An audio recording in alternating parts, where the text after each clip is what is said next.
see it glow in the summer haze. I see it glowing in the darkest days.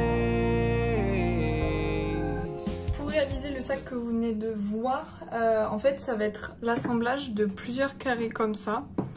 D'ailleurs je vous conseille de vous construire un petit truc comme ça là, en bois, avec des pointes. C'est vraiment pas compliqué à faire. Et ça va vous permettre d'étendre vraiment vos carrés et de les avoir vraiment en forme carrée et pas en forme dégueu comme ça. Du coup, pour faire ça, on va avoir besoin de 4 couleurs différentes. Donc une pour le milieu, les premières pétales, les deuxièmes et le contour. Je vous note respectivement le nombre de pelotes en dessus que vous aurez besoin pour faire l'ensemble du sac. Vous aurez besoin de 4 couleurs de pelotes différentes. Un crochet, faites attention à bien prendre des pelotes de la même taille, ce sera beaucoup plus simple pour avoir un travail qui sera régulier et plat surtout. Et un ciseau. Vous aurez aussi également besoin d'une aiguille à laine. Donc pour commencer l'intérieur du tournesol, on va prendre la couleur la plus foncée. Hop, et on va faire un cercle magique. Donc comment on fait un cercle magique? On va positionner l'embout de notre pelote sur 2 doigts et on va enrouler. Hop, comme ça. Une fois que j'ai fait ça, je passe le fil par-dessus, je vais passer mon crochet à l'intérieur de la première boucle et je viens chercher le fil. Je le fais passer à travers, je tourne et je viens à nouveau chercher le fil que je vais faire passer à travers la boucle. Hop! Et là j'ai ma première maille de montée. Ce qu'on va faire maintenant, c'est on va faire 2 mailles en l'air. Donc j'entoure mon crochet et je passe à l'intérieur de la boucle. 1, 2. Et on va venir faire 11 brides supplémentaires. Comment on fait une bride? On enroule le crochet de notre laine. Hop. Je crois que c'est un jeté qu'on dit. On passe à travers la boucle. On revient enrouler le crochet avec la laine. On le tire à travers la boucle. Je réenroule. Je passe à travers les 2 boucles qui sont sur mon crochet. Hop, et là je réentoure et je reviens passer à travers les 2 boucles. Comme ça. Je remonte.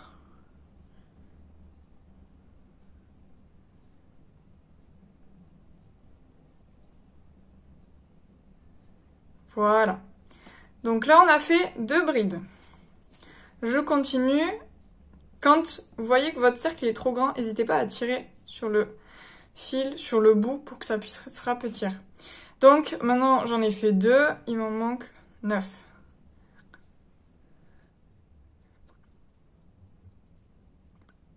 Une fois que vous avez vos 3 mailles en l'air plus 11 brides, vous allez venir serrer en tirant sur l'embout du fil. Hop. Et on va venir faire une maille coulée à l'intérieur de la 3e maille en l'air qu'on a fait juste ici. Hop. Une maille coulée, du coup vous passez simplement à travers toutes les boucles sans faire de jeté. Ok, donc là on a l'intérieur. On va venir changer de couleur pour prendre le marron un peu plus clair. Il y a plusieurs techniques pour changer de couleur. Je vais vous montrer la mienne. Après, honnêtement, il y a plein de tutos sur YouTube, donc vous faites un peu celle que vous préférez. Donc on va venir monter une maille. Donc comment on monte une maille? On entoure en mettant la pelote de ce côté-là. C'est pas du tout la bonne que je vous montre. En mettant la pelote de ce côté-là, on entoure son doigt du fil, comme ça. Et on va venir passer, hop, le fil de l'extrémité sur le dessus. Et pareil, on refait pareil, en passant son doigt à travers les 2 fils. Et là, on a monté notre première maille. Je vais venir passer mon crochet à travers la première maille. Du coup, là, j'ai 2 mailles sur mon crochet avec les 2 couleurs. Je vais venir enrouler les 2 fils des 2 couleurs et passer à travers la boucle. Hop, voilà. Là, je serre la couleur et je vais venir couper le fil dont j'ai plus besoin, donc le fil le plus foncé. Je coupe ici. Si j'ai un ciseau qui marche, bien sûr. Je coupe ici et je peux ranger ma pelote la plus foncée. Là, je vais venir tirer jusqu'à faire sortir la couleur la plus foncée qui va passer à travers la boucle. Je sors le fil et je vais venir faire un petit nœud tout simplement pour venir consolider, hop, le derrière du projet, parce qu'on rappelle, c'est quand même ça qui est le but, c'est qu'on mette des choses dedans. Donc, hop, je fais 2 petits nœuds, comme ça, je suis sûre que ça tient. Une fois que ça c'est fait, hop, je vais venir tout simplement continuer à travailler avec ma couleur la plus claire. Donc je mets tous mes fils derrière. Je vais venir faire 3 mailles en l'air. Donc 1, 2, 3. Maintenant on va faire des doubles brides. Du coup pour les doubles brides, comment ça va se passer? En fait on fait 2 jetés sur le crochet. On enroule 2 fois le crochet. Et on va venir piquer dans la même maille dans laquelle on a fait notre première maille en l'air. Donc moi je vais piquer juste ici. Et là on va venir faire notre double bride. Donc je passe à travers 2 boucles. Je repasse à travers les 2 boucles. Et là on va venir garder à chaque fois la dernière maille sur notre crochet. Donc je remonte. Je refais une double bride. Donc 2 jetés. Je passe encore à travers la même maille. Et là, je passe à travers 2 boucles, puis 2 boucles. Et je garde la dernière maille sur mon crochet. J'en refais une deuxième. Enfin, une quatrième, du coup. Hop, je passe à travers les 2 et je repasse. Là, il me manque une. Là, j'ai 4 doubles brides sur mon crochet. Je vais venir faire une maille coulée. Donc, j'entoure mon crochet et je passe à travers les 4 boucles. On a fait notre première pétale. Maintenant, on va venir faire 3 mailles en l'air. Donc, 1, 2, 3. Et on va répéter l'opération dans la maille d'après. Donc, j'enroule, je fais 2 jetés. Et je vais venir piquer cette fois-ci dans la maille d'après. Donc, juste ici. J'enroule. Hop. Et j'ai fait ma première double bride. Je garde encore une fois la dernière maille de ma première double bride, mais aussi la dernière maille de ma maille en l'air. Et en gros, à chaque fois, on va venir faire 4 doubles brides dans chaque maille du cercle. On continue. Je fais 3 mailles en l'air. 1, 2, 3.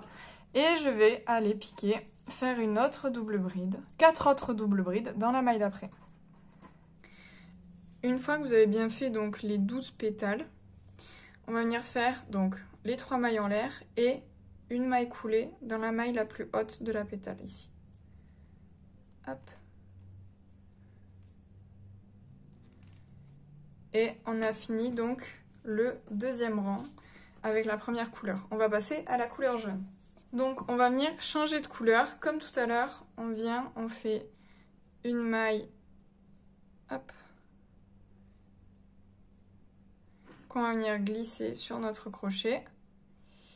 Et on vient faire une maille en l'air avec les 2 couleurs, en plaçant bien le fil derrière. Hop. Voilà. Je viens couper la couleur dont je ne veux plus.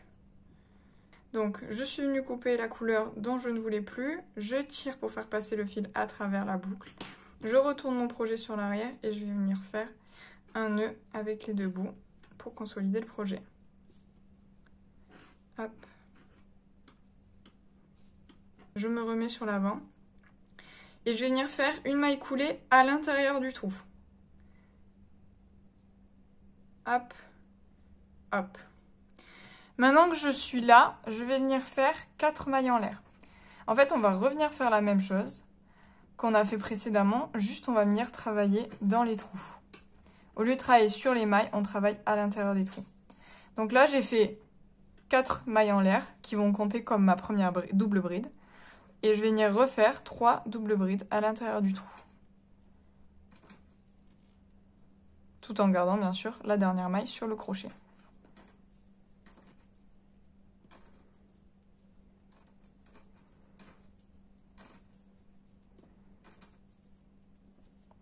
Là, j'ai mes 4 doubles brides et je vais venir faire une maille coulée à l'intérieur de toutes les mailles. Cette fois-ci, on va pas faire 3 mailles en l'air, mais on va en faire 4 pour avoir un projet qui va pouvoir tenir à plat et pas avoir un aspect bombé sur la fleur. Enfin, du moins, limiter l'aspect bombé sur la fleur. Donc, on va venir faire 4 mailles en l'air. 1, 2, 3, 4. Et je vais venir travailler dans le trou. Donc je vais faire 4 doubles brides dans le trou. Et je continue de faire ça tout le long du projet jusqu'à arriver de l'autre côté pour finir le rang. Une fois que vous avez fait les pétales dans chacun des trous du rang dernier, on va venir finir par 4 mailles en l'air. Et comme tout à l'heure, on vient faire une maille coulée dans la maille la plus au-dessus. Hop. Pour finir le 3e rang. Voilà, donc là, on a fini notre fleur. On va venir faire maintenant le contour blanc. Donc on prend la pelote blanche. On commence une maille comme tout à l'heure pour changer de couleur. Hop. On passe le crochet à travers. On positionne toujours bien le fil en arrière pour avoir tous nos fils qui dépassent du même côté. Et on va venir faire une maille avec les deux couleurs. On coupe le jaune. Et on va venir faire sortir le bout de jaune à travers. Et on fait le petit nœud comme on a fait pour les précédentes couleurs.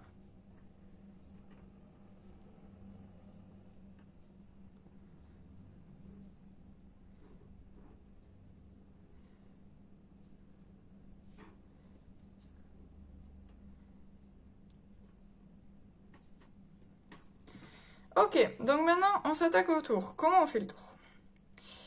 Là, pareil, on va venir travailler dans les trous. Donc on fait une maille coulée à l'intérieur du premier trou pour se positionner ici. Et on va venir faire 4 mailles en l'air. 1, 2, 3, 4. On va faire 3 doubles brides par trou. Donc, et cette fois-ci, en finissant les mailles, c'est-à-dire qu'on ne laisse pas s'accumuler les mailles sur le crochet, on vient les crocheter au fur et à mesure. Donc là, j'ai 2 doubles brides, pardon. Hop, j'en fais une 3e. Hop, et là, ça m'a fait mon premier bout de côté. Donc je refais pareil. Cette fois, on ne fait pas de maille en l'air, on vient directement travailler en double bride à l'intérieur du prochain trou. Et on referait 3 doubles brides en terminant. Hop.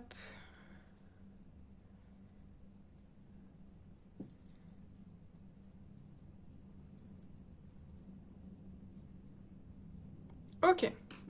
Donc là, on a fait les deux petits îlots du milieu. On va venir former l'angle maintenant.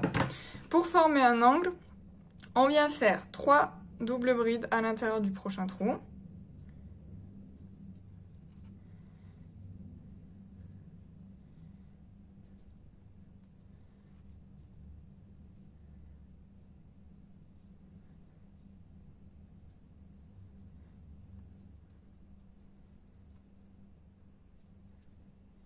Une fois que vous avez fait vos 3 doubles brides, on va venir faire 3 mailles en l'air. 1, 2, 3. Et on va revenir faire à nouveau 3 doubles brides dans le même trou.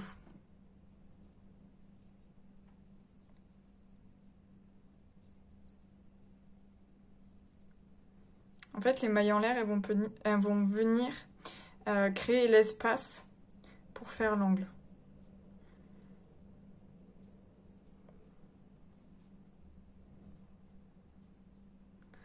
Voilà, vous avez fait votre premier angle.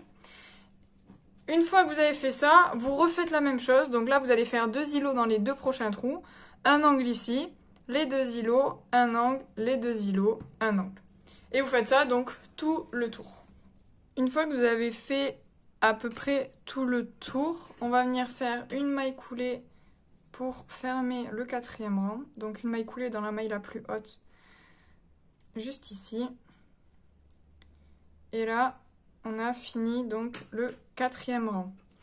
Si on veut un aspect un peu plus, droit sur les bords, moi ce que je fais, c'est que je fais une maille serrée dans toutes les mailles sur le bord. Après, vous pouvez très bien les laisser comme ça, mais moi je préfère. Du coup, ce que je fais, c'est que là, je pique dans la prochaine maille et je viens venir faire des mailles serrées tout le long du projet jusqu'à revenir au même endroit où on viendra couper le fil et on aura fini le carré. Quand vous faites des mailles serrées d'ailleurs, si vous voulez faire tout le bord comme moi, pensez à faire 3 mailles serrées à l'intérieur des extrémités des carrés. Ça va permettre pareil de donner l'aspect un petit peu angle droit. Une fois que vous avez fini vos 21 petits carrés, on va venir les assembler donc comme ça pour avoir le résultat final du sac. Donc je vais vous faire un schéma. Mais déjà je vous conseille de vous munir donc d'une aiguille à laine. Donc là, c'est plus gros que les aiguilles de base pour passer la laine. Et d'une pelote pas jaune mais blanche. Vous allez venir positionner donc vos carrés, vous allez en mettre 9 comme ça. Hop, hop, hop, hop. Ça, c'est votre face. Là, vous avez une face. Donc là, vous allez coudre tous les bords. Comme ça, comme ça, comme ça, comme ça et comme ça. Comme ça, vous aurez une face. Vous faites la même chose de l'autre côté. Et du coup, pour la partie basse, vous allez prendre les 3 carrés qui vous restent. Et vous allez tout simplement venir coudre à l'intérieur les 2 extrémités du carré du milieu. Donc ça, c'est pas du tout les bons carrés, mais c'est juste des carrés que j'avais fait et qui me restent. Du coup, vous allez coudre ici et ici, ce qui fait que quand vous allez plier, du coup, vous allez avoir la moitié des tournesols qui vont apparaître des 2 faces et vous allez avoir un bord comme ça. Sachant que les petits bouts qui vont dépasser là, ça va être des petits bouts qui vont sortir ici que moi je rentre pour avoir un sac qui est rectangulaire. Mais ça vous permet d'avoir un peu plus d'espace en bas. Il faudra juste, du coup, coudre cette partie-là pour pas que vous ayez de trous qui correspondent à cette partie-là. Une fois que vous avez tout assemblé, d'ailleurs, important, pensez à assembler à l'envers, c'est-à-dire à coudre à l'intérieur, pas avec la face à l'endroit comme ça. Moi, là, je l'ai déjà retourné. Mais après, il vous faut rentrer tous les petits fils qui dépassent, ce que moi, j'ai pas encore fait. Et ensuite, vous allez pouvoir venir faire les anses. D'ailleurs, moi, j'ai fait 2 rangs de mailles serrées sur le dessus pour que ça fasse un petit rebord. Je trouve ça plus joli que si ça y était pas. Et j'ai ajouté mes 2 anses. Donc, ce que j'ai fait tout simplement, c'est que je suis venue, quand je faisais mon bord, faire 6 mailles serrées sur à peu près le milieu de mon carré de droite. J'en ai fait 6 et après j'ai fait une maille en l'air, j'ai recrocheté par-dessus. À chaque bout, donc à chaque extrémité, j'ai fait une maille en l'air pour avoir une anse qui reste droite. Et du coup, j'ai fait ça. La longueur de votre anse dépend de ce que vous voulez. Pour celles qui voudraient faire exactement le même sac, moi je suis partie sur une anse de 50 cm. Et je vais vous montrer juste comment on la fixe, parce que c'est peut-être la partie qui est un peu plus compliquée du sac. Du coup, j'ai remis à l'endroit. Et ce que je vais venir faire, déjà je vais essayer de la positionner correctement pour pas qu'elle s'entortille direct.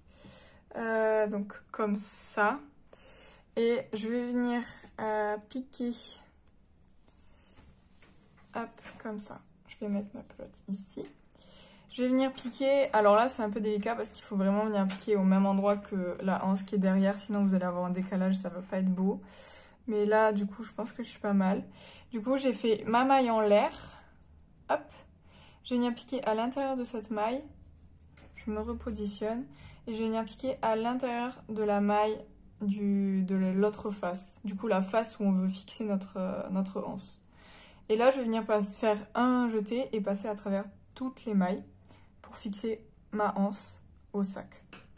Là, je refais pareil. Donc, je passe à travers la maille de la anse, à travers la maille d'après du sac. Et je fais un jeté et je passe à travers toutes les mailles. Hop.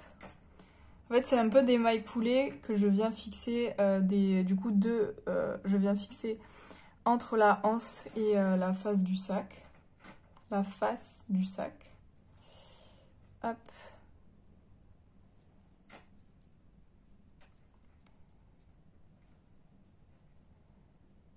Là, je viens vérifier que j'ai bien toute ma anse qui est calée. Là, j'ai un petit manque, mais je pense qu'il va pas trop se voir, donc ça va.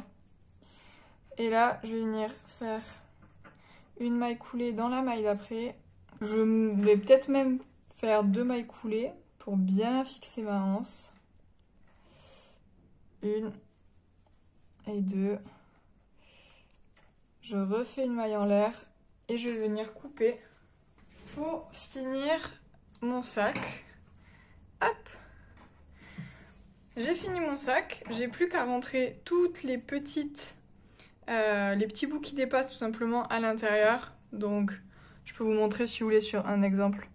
Par exemple ici le petit bout blanc qui dépasse, je vais juste venir le faire coulisser entre les mailles pour le cacher au maximum et après venir le couper. Mais ça va surtout venir consolider votre sac pour éviter tout simplement qu'il se casse au bout de 2 utilisations, absolument ce qu'on ne veut pas. Du coup, vous faites ça sur tout le sac. Moi, je pense que plus tard, je rajouterai un tissu avec potentiellement une fermeture en haut pour juste le rendre un peu plus fini. Mais pour ce tuto, ce sera tout. J'espère que ça vous aura plu. N'hésitez pas à mettre des commentaires si vous avez besoin d'informations complémentaires ou s'il y a des choses que j'ai mal expliquées, ce qui est fortement possible. Donc n'hésitez pas, j'espère que ça vous aura plu et peut-être que j'en referai d'autres bientôt, je ne sais pas encore. Merci d'avoir regardé la vidéo et à bientôt.